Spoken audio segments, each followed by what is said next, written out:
You're walking down the street. Someone stops you and says, "If God exists and you don't believe, you'll go to hell. Isn't it safer to just believe?" It sounds logical, but that one sentence has trapped people in centuries of fear, false certainty, and fragile reasoning. Today, I want to unravel Pascal's wager, not with rage, but with reason, on its own terms. Many have undoubtedly encountered Pascal's wager, whether as a potential tool to furnish as a knockdown argument for your evangelical attempts, as an idea to quiet your inner doubts about your faith, or as something a Christian has used on you as a non-believer.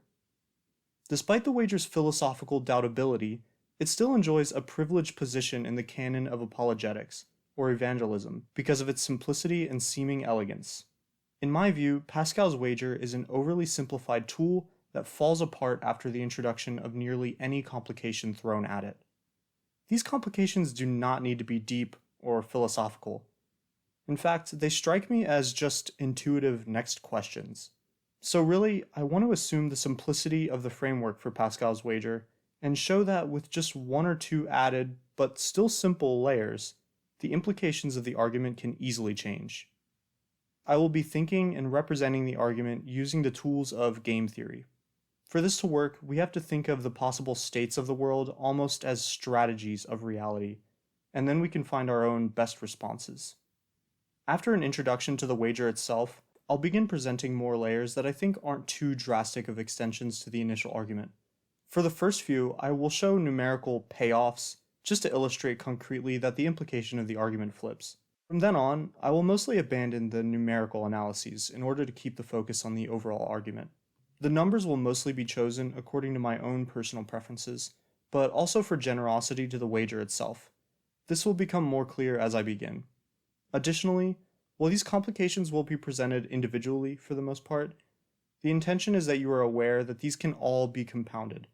For that reason, the abandonment of payoff analysis really shouldn't matter beyond the first flip or so, and even the numbers themselves won't matter by the end.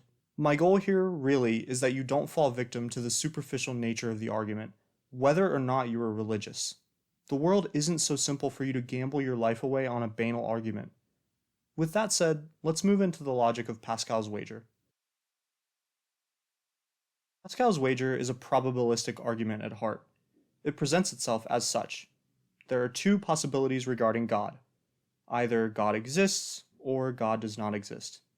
These are listed on the first row of the payoff matrix as the two strategies that reality can have.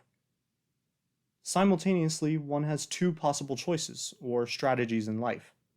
One can believe in God, or one can not believe in God. These are listed on the first column of the payoff matrix.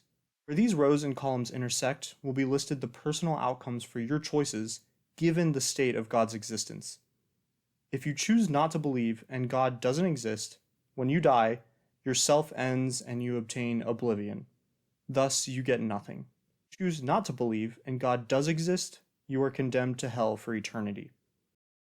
If you choose to believe and God doesn't exist, you also receive nothing once you die. And finally, if you choose to believe and God does exist, you are granted an eternity in the bliss of heaven and God's presence. For payoffs, as reductive as these may seem, I will give the nothing outcome a payoff of 0, basically assuming that it is completely neutral.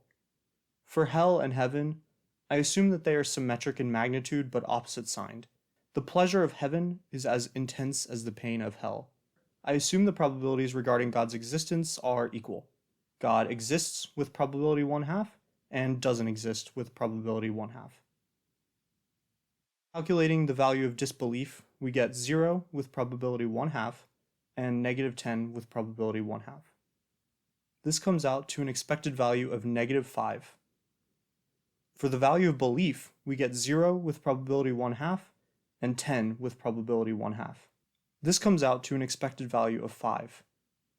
Thus, because the value of believing in God is higher, we should choose to believe because it is our best response to the states of the world.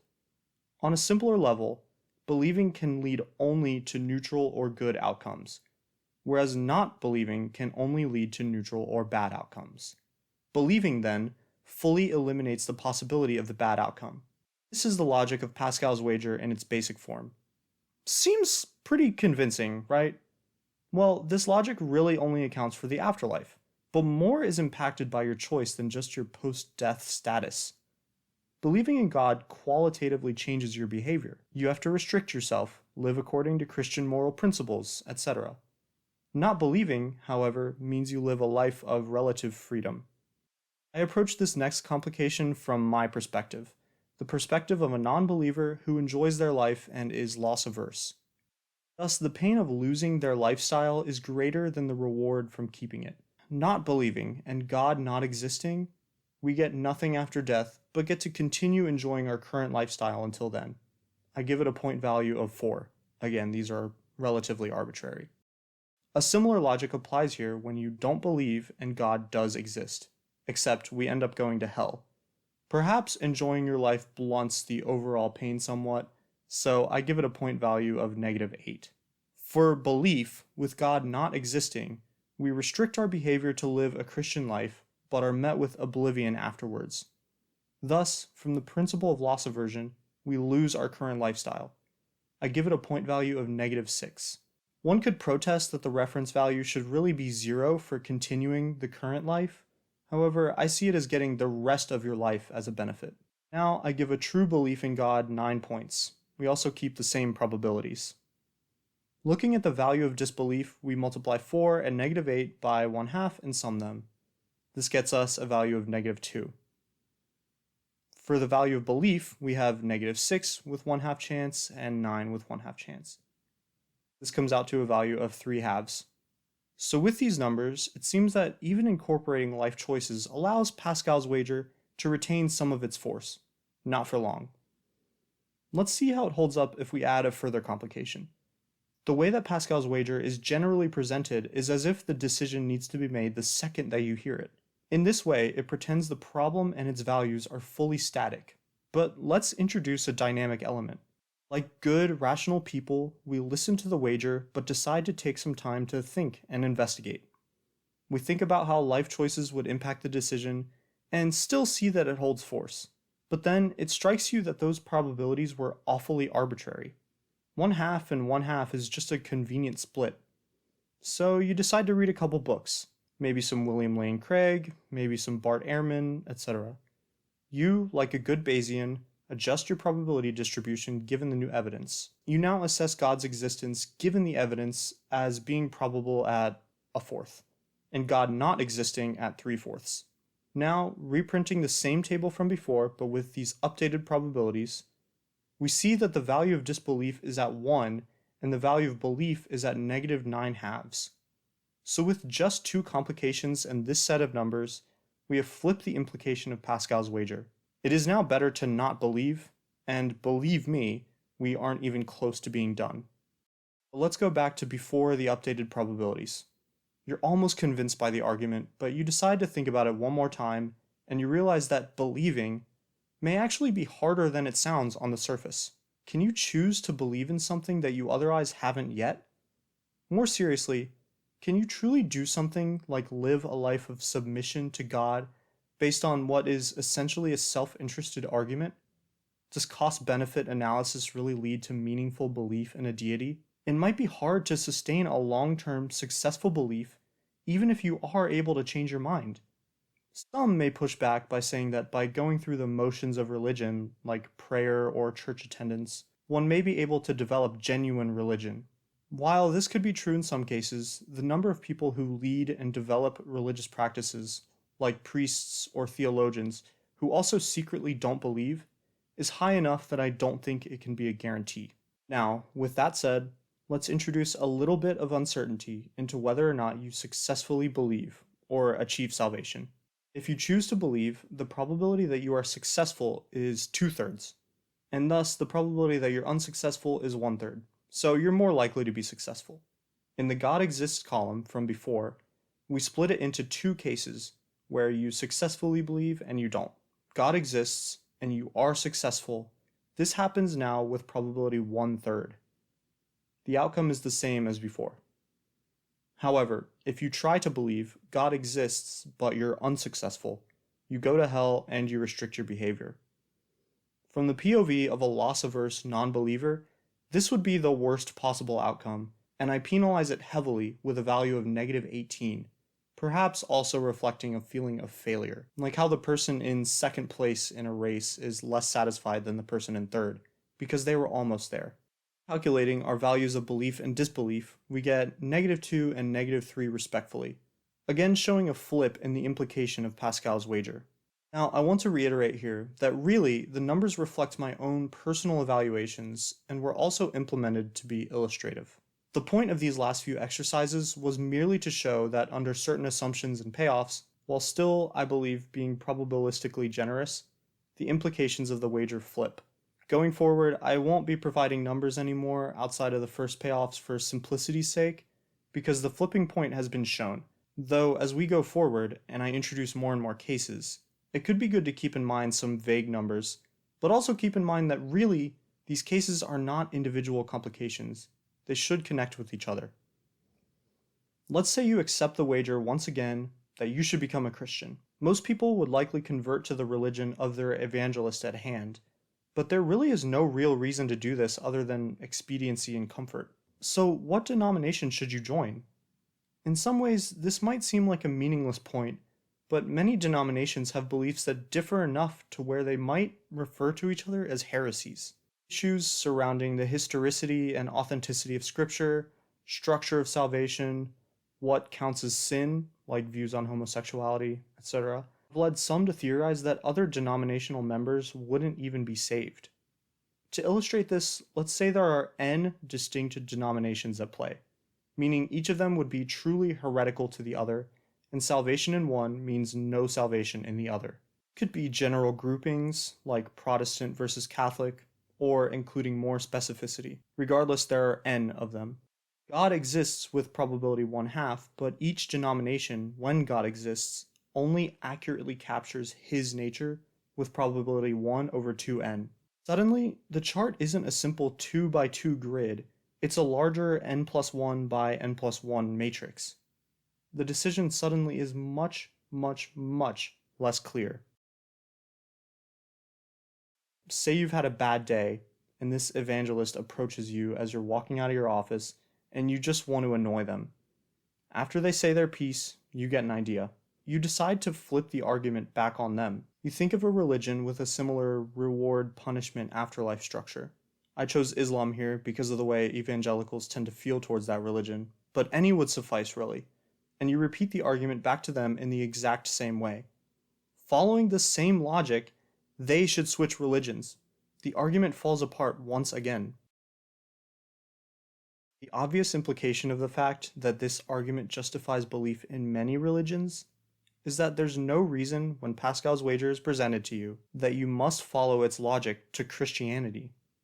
Speaking personally, I hold no preference for that religion and would do my due diligence in investigating many different ones. So let's adapt the denominational matrix for many different religions. Instead of n denominations, we have n entirely different religions. We will say that with probability 1/2, none are true, but with probability 1/2, divinity exists, and each of them have an equal chance of capturing it within their theology. Similar payoff matrix here, but it's even more difficult because each religion will have very different ideas about the afterlife. Some religions themselves might not even really fit into this matrix. How does something like reincarnation work, for example? Okay, let's look back at the original simple chart. Does anything jump out at you here? Well, say you've just been pitched the argument and you're somewhat convinced, but you have a few questions. For one, how does this person know what the afterlife is like? Well, it's in our holy book, they reply. You nod, walk away, still not convinced. It's just a book, you think. It's not like God came down and told them what it was like for sure. So you do some research and realize that even within the religion itself, there's disagreement about the nature of the afterlife. How frustrating. Let's try to illustrate this with a clear example. Say you're considering belief in deity X that exists, you think, with probability 1/2.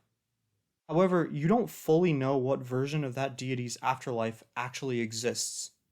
From what you can tell, there are 3 competing hypotheses. Afterlife A is the traditional hell for the non-believer and heaven for the believer. Afterlife A is the one we've been viewing so far. Afterlife B is a universal salvation afterlife. Everyone ends up in heaven no matter what. Sounds pretty good to me. Afterlife C is the opposite of Afterlife A. Some scholars found a collection of ancient scrolls claiming that deity X is actually the evil part of a dualistic religion, and belief in that God is akin to rejecting the true one. Thus, believers go to hell and non-believers go to heaven. The probabilities of each of these are 1/6. Looking at the payoff matrix, columns 1 and 2 reflect the original matrix. Column 3 has rewards regardless of belief, and column 4 flips column 2. Calculating the value of belief and the value of disbelief, we get that it is actually the same for each. So we've gone through what I think are some of the more obvious complications that can be somewhat simply represented on the chart. However, there are a few more complications that I don't think we should end the video without bringing up. Some branches of Christianity believe in predestination, the idea that whether or not you were saved, in some sense, is determined before you were ever born. Now, predestination itself is a very complicated and controversial topic, and I really don't even want to begin to broach that here, but suffice it to say that in some way, it kind of nullifies the decision altogether. Some branches believe in purgatory, or some form of post-death purging of sin in order to join with God. In some cases even fully lack a traditional hell structure. How does one represent the varying amounts of time one may spend in purgatory? Perhaps you ignore it because compared to eternity it means nothing, but still. Purgatory and the cycle of rebirth and reincarnation in some Eastern religions introduce the idea that one's afterlife status can change. Religious people seem to conceive of the afterlife as a kind of static or eventually static process. But really there's no guarantee that this is the case. What if there are 2 stages of the afterlife? Or 3, or 4, or infinite? What if you have to earn salvation in each one? Like to get into heaven 2, you have to be really good in heaven 1. You can't represent that on the chart. This issue is a little bit different than the others, but notice how this argument makes you think. It makes you focused on immortality and what comes next, etc. It shifts your focus from this world to the next. Before, you were likely optimizing the life you had, but now it suddenly seems as if this one life just isn't enough anymore. You may start wishing for immortality, for an afterlife, where previously there wasn't that desire, and now you are that much more likely to fall victim to its logic. I also think that in the case of religions that feature an omnipotent, omnibenevolent God, it's strange that the deity would implant so much obscurity about itself into the world, to the point that one of the only rational arguments in favor of belief is highly uncertain and similarly high stakes.